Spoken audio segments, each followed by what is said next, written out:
What's up, everybody? Welcome back to part 3 or episode 3 or whatever you want to call this of the Interactive Horror Stories series. I just want to say really quickly, I know I'm putting these out like really fast and consistently, but I did say this I think in the first one or the second one or whatever, but I want to get all 7 of these done in the month of October because October is spooky season. And also these are really like quick and easy for me to film and edit. So in a situation like this where I have like 15 minutes, like this is the perfect video to do. Anyways, so yeah, if you're not really into this series, I apologize, but I'm really into it. So we're going to go ahead and jump in. We did the doll. We got the bad ending. We did after funeral. We actually got the good ending with that one, which I'm happy with. So next is going to be Crystal Skull. So let's jump into this. Oh, you're a king. You're a king. Love to see it. You are a king who is loved by his people. You have a serious problem, though. Your only child, Juliana, has an incurable disease and she is dying. You hear about a crystal skull which can cure illnesses and let people have visions. It is brought to your palace from the continent of America, but your men warn you that the skull might be cursed. Will the crystal skull bring health to the princess or doom? Let's go ahead and play. I forget. I have to press a key. Your daughter Jillian is ill. She's only 18 years old and she has gotten an illness that nobody can cure yet. Princess is dying and she is your only child and heir to the throne. Every doctor you could find tried to cure her. You have tried almost everything. Almost.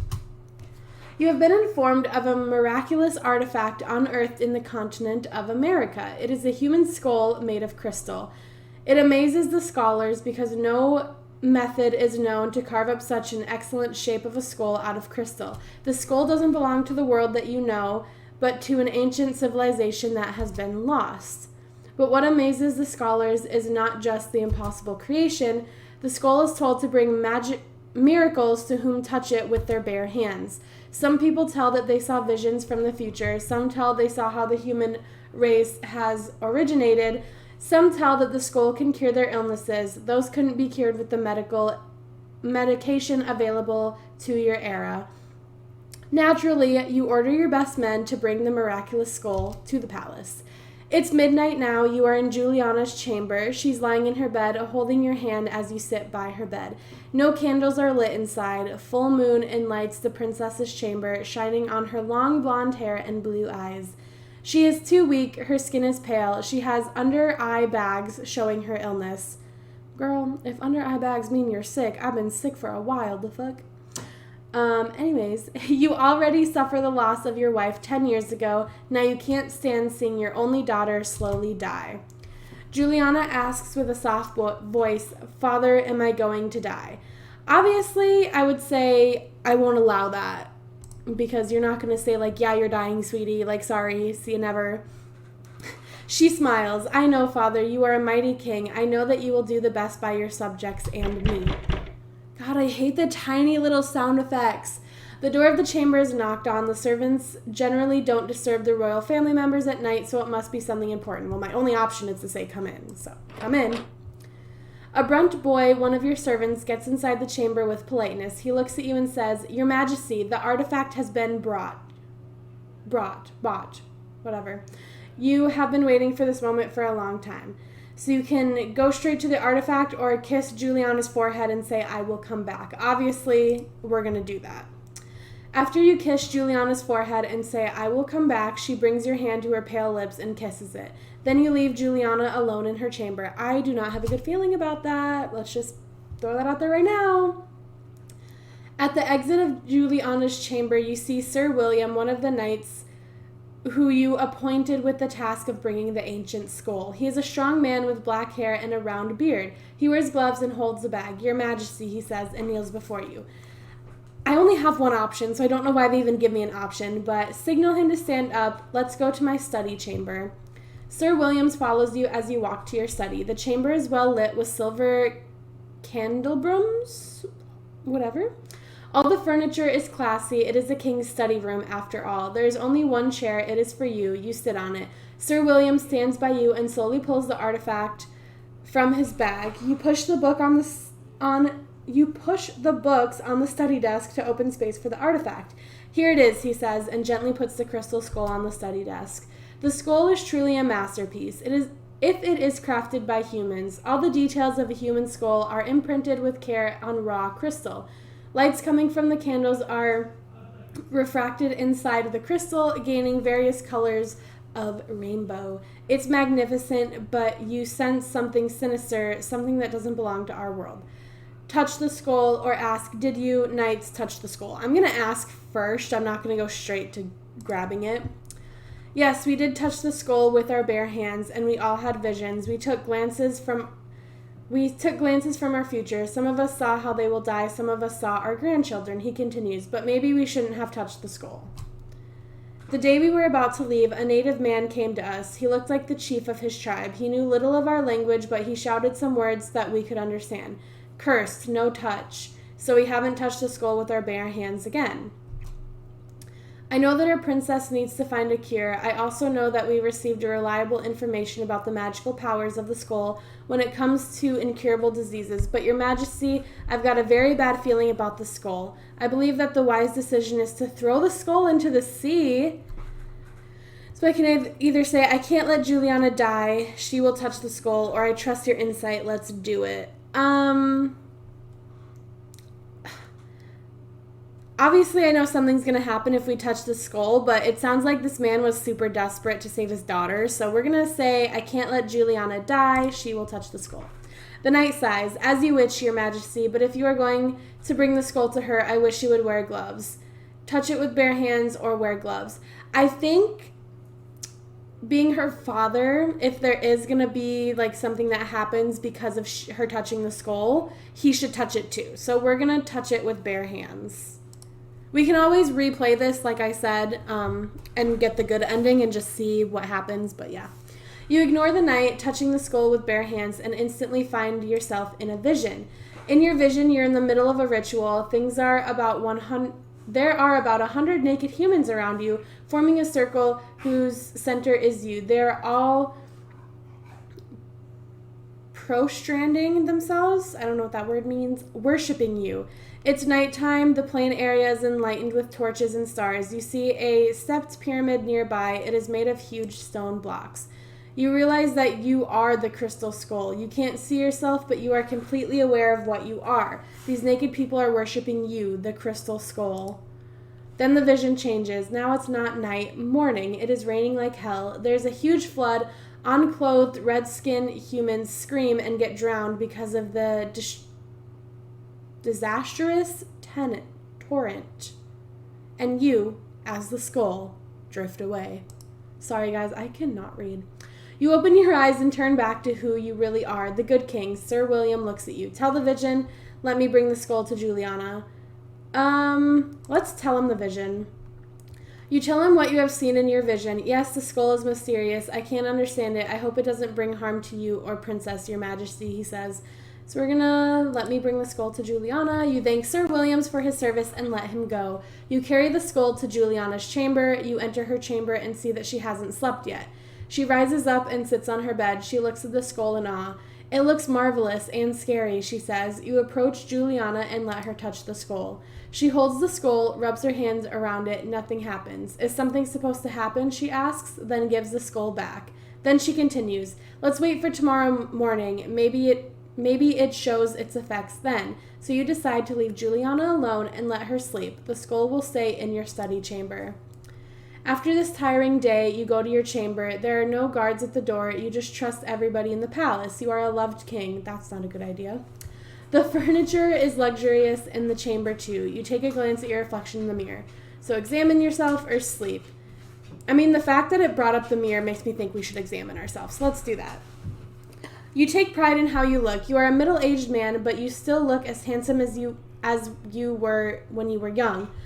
Your looks are an important factor that make you a characteristic leader besides being fair and wise. So let's go to bed. You wear your nightgown and get into your bed. It is a bed for 2 people, but you haven't slept with anyone since your wife passed away. You have a secret that you keep from everyone. Sometimes you hug the second pillow in your bed as if it was someone you love. You do this since your childhood. Nobody needs to know. It doesn't take long for you to fall asleep. You wake up in the morning, something is wrong. You can't move your arms. Not only arms, you can't move any part of your body. You are paralyzed. Then suddenly your body starts to move involuntarily. It stands up without your consent, your feet bringing you to the mirror. You see your face in the mirror. You are terrified, but there is a grin on your face. You are no longer in control of your body. You are merely a bystander of what it does. It brings you to the throne room with confident steps. Soldiers salute you, to be exact, it, as you enter. It sits on the throne and shouts with your voice, "Bring me my daughter." No. You watch guards accompany Juliana as she comes into your presence. It shouts, "I don't want her to suffer anymore. Kill her." Juliana is shocked. "What? Father, please." She is not the only surprised one in the room. Everybody looks at each other with shock. It shouts, "You heard your king. Execute her." You try to shout, but your screams are buried inside the head of the king. Juliana gets on her knees and cries in despair, but it's in vain. Two black-masked decapitators come into your presence. One holds the crying blonde girl. The other holds... Oh, the sword. You can do nothing but watch as your precious daughter gets decapitated. Her head falls down and rolls to the throne. Floor gets filled with her blood. Days pass. It continues to control your body. You mourn your daughter inside the body that once belonged to you. You watch it rule your country with an iron fist. It orders all the churches to be burned and priests to be hanged. Of course, your people uprise against the new king. It suppresses the revolt with violence. Anyone who stood against the king gets tortured. Eyes are poked. Skin are flayed. Soon it orders people to worship as it diets? I don't know. Yeah. The good king declares war against other countries. It doesn't take long for other countries form an alliance against the good king. In a fateful battle in your capital, the good king loses his horse. The evil king gets killed while desperately searching for a horse, and this is how your soul finally breaks free to heaven to see your family once again. The end. There are 3 endings!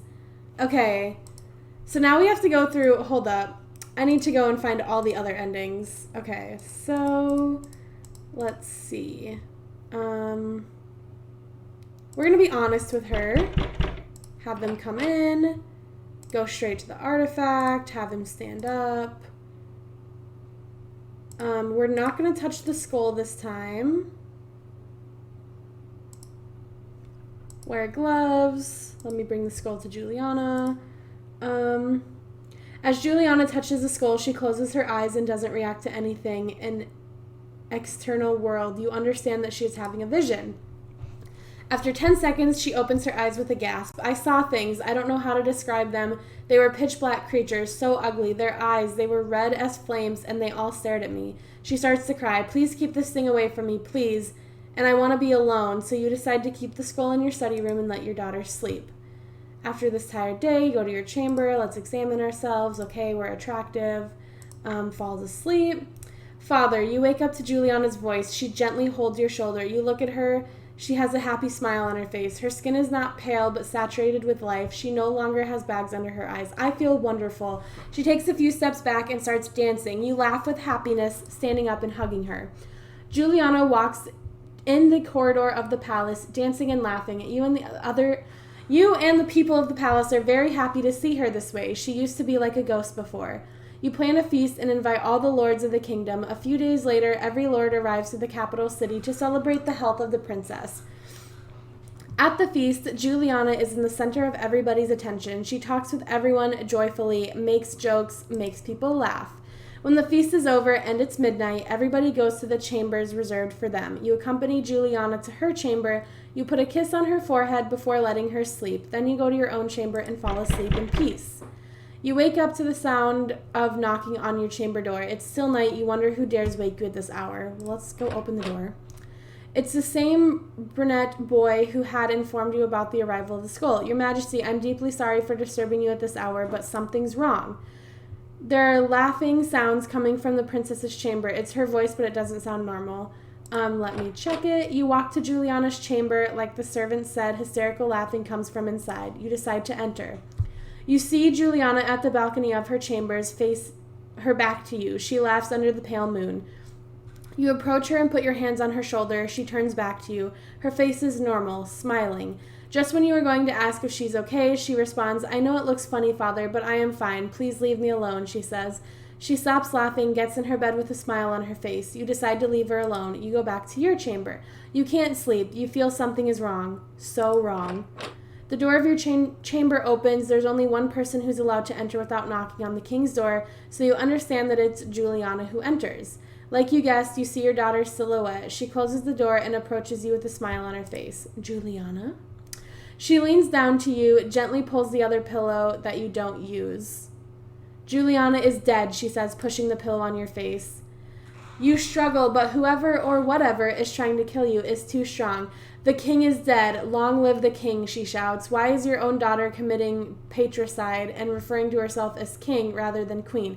That doesn't make any sense. And this is the end of your reign and life." So that was the bad ending. So there's a third ending. This is the first one that's had 3 endings. So I'm guessing what we have to do. She sighs, "It's so sad. I'm a princess with ambitions to become a ruler, and it is certainly not about personal gain. I want to continue what you do. I want to be a fair ruler and make our people happy, but I think this is life. Death conquers all." Okay, so I think what we have to do is get rid of the skull, and that's the third ending.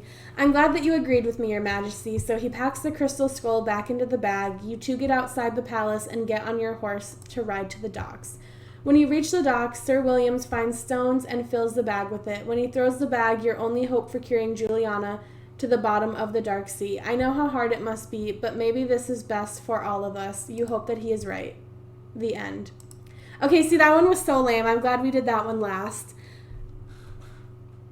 That was freaky. So basically, either she kills him. So your only options there is she dies from her illness, she gets possessed and kills him, or he gets possessed, has her killed, and then ends up getting murdered because he's a terrible ruler. Like, those are your only options, and they're all really shitty.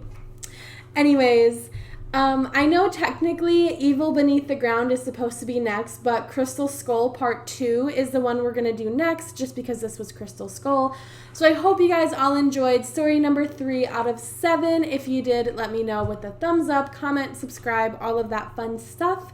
And I will see your lovely, lovely faces in my next video. Bye, guys!